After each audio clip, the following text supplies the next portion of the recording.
എടാ കണ്ട മന്ത്രവാദികളുടെ വാക്കും കെട്ടി ഇവിടെ വന്ന് ആണിയടിക്കേണ്ട കാര്യമുണ്ടോ?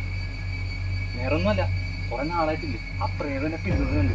ഈ ആണി ആ മരത്തിൽ കൊണ്ട് അടിച്ചതല്ലേ, എല്ലാം ശരിയാവുന്ന പറഞ്ഞത്. എടാ ഈ കാട് കണ്ടപ്പോ പേടിയാവണം. നമുക്ക് ആ മന്ത്രവാദിനെയും കൂടി വിളിച്ച് എന്തെങ്കിലും പൂജ വല്ലതും ചെയ്ത് ഒഴിപ്പിക്കാൻ പറ. പോയി ആണി അടിക്കണ്ടേ? ഇപ്പൊ തൽക്കാലം വാ.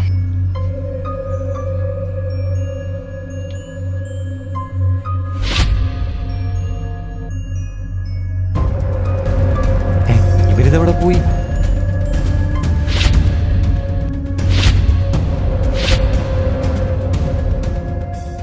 ഇവരിതെവിടെ പോയി കിടക്കണം?